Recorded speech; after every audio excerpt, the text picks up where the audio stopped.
Yeah, look, I don't think they will. I'm going out to the UK tonight actually to test the waters out there for what it's worth, but I don't think they will. But what happens if they did? People are fragile at the moment, and when I present to audiences, there's also lots of questions at the end in Australia. People are kind of anxious, and they're anxious all over the place.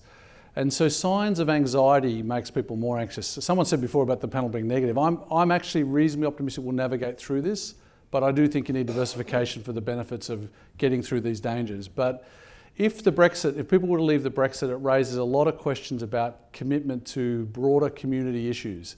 I think Trump raises those questions, Sanders raises them. We've had a terrific 30 years where everyone sort of was roughly on board together. I think China's going through a maturing process in terms of where it sees itself relative to everything else in the world. And so I don't think Brexit will happen, but the question is, are we all in the boat together and how do we respond together? I'm hopeful that we're going to be able to navigate it, but we've really had a terrific 20 or 30 years. We've had, I'll give you an example, something that most people don't realise. We've had the lowest violence in the world in history in the last 30 years. It doesn't feel like it because you watch the news every night and there's lots of violence. But the fact is we haven't had a lot of wars. It's been a really good environment. But it's being tested. People aren't sure. And it's all got to do with essentially their perception of themselves, their personal situations. And this is where great leadership is going to be really important. And we need leadership now because we don't want politics to fracture too much.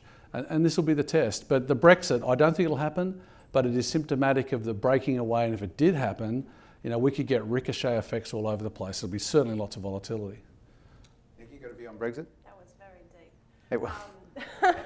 Getting a little less deep, I can only tell you what the polls say, and the polls say it's probably unlikely at this point.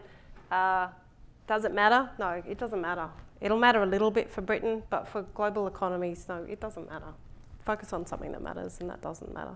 Can we get a positive comment out of you? Oh, I think it matters greatly. I just think that if the UK goes, well, then Europe will break up. I think there's no way out. You look at the Economist poll just the other day. I mean, everyone wants a referendum if the UK breaks, and then Italy, Sweden. There's so many different countries who would want to vote to leave. So I think it brings the whole European experiment into question, and that's a massive big deal for us.